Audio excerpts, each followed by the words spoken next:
called, they were here, they didn't leave until they got wherever we wanted them to go. People were having homes. That's a But I still resolution for warmer winter.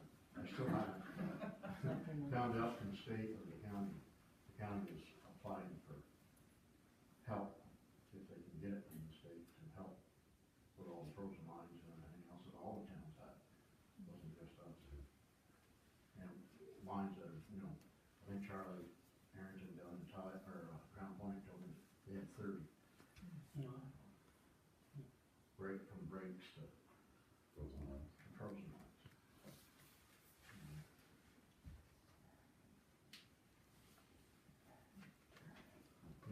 You all got those reports and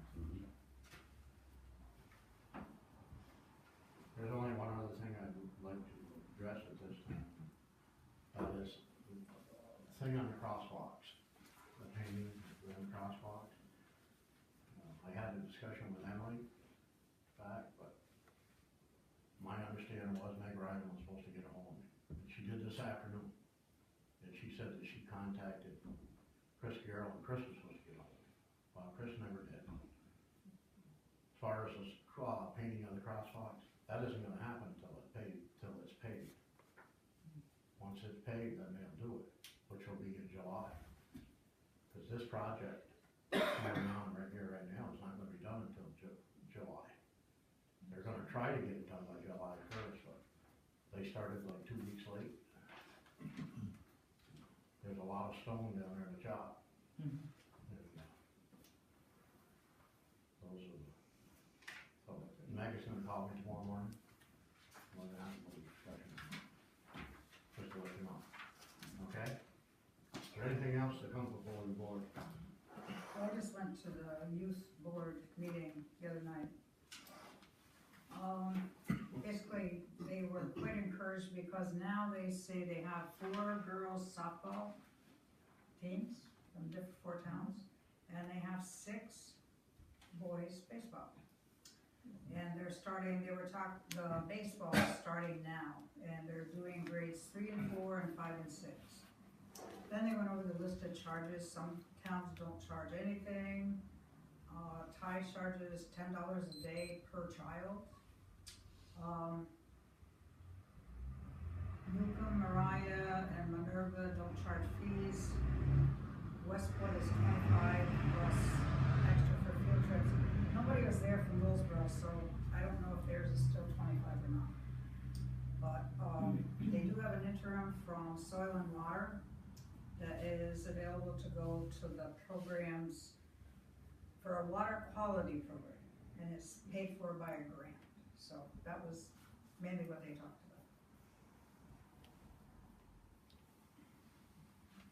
I know Willsboro summer program that they had there, just from last night at that meeting they had up there, they've got 3 lifeguards, they're gonna have 2 beaches.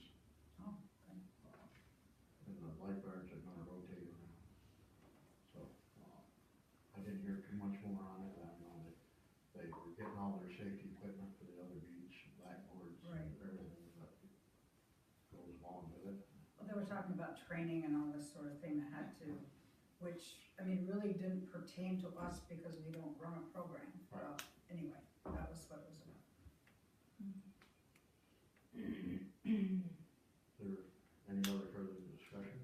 I just have a question for the zoning code officer about the greenhouse on Route 22.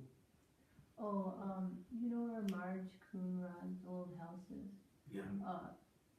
2 younger, us kids, Adam and Susan are starting a little organic farm there, and they had to get permission to put up, one of those, it's not permanent, like a temporary greenhouse to start their, plants in, and then a little, small, like 4x4 farm stand type thing. That's what they applied for. On the front lawn? Behind, like, if it'd be behind the line of the house, like the house is up here and then it's back, like behind the house there, and it runs like perpendicular to the road, so you don't see like the And the stand is gonna be in front. No, it's gonna be behind their driveway as well, like, sort of near where the greenhouse is, and it's gonna be just like really small, like Yeah. 4 by, Who's gonna see it? I don't know. Well, where you drive in, like you'll drive in where their driveway is, and then the driveway turns and goes to the house, and the stand will be like right there, like as you drive in straight, and then the greenhouse is next to it. So, yeah. Yep, nice kids. I'm talking with another, just a quick item. Talking with Mike Mastering, this out to the county. He wanted the towns to, just to get an idea of what places are blight.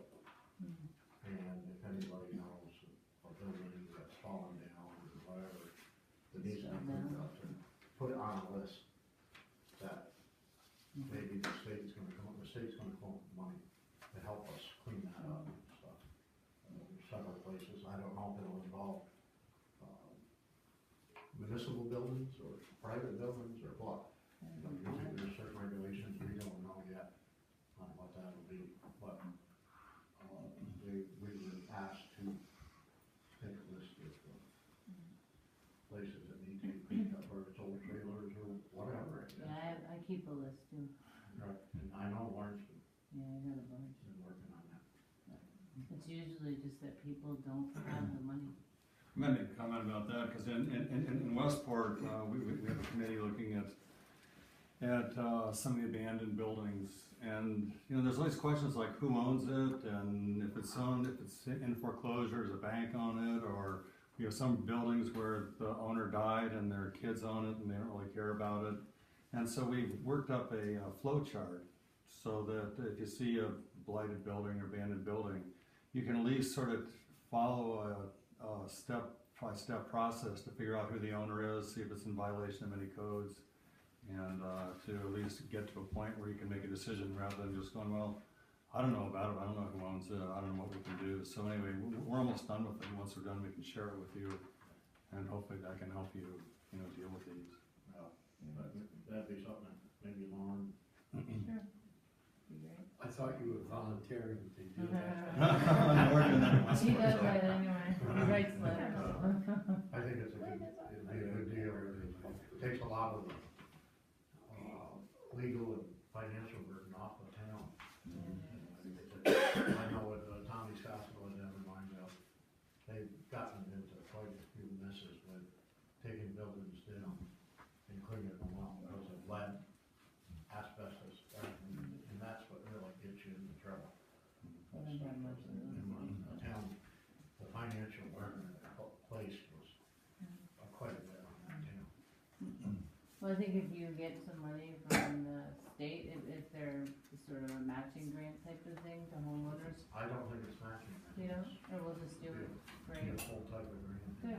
But I don't know if it's gonna be for private or Mhm. municipal or what, we don't know yet Yeah, on that. All we were told was to try to, make a list, identify it, yeah. identify it,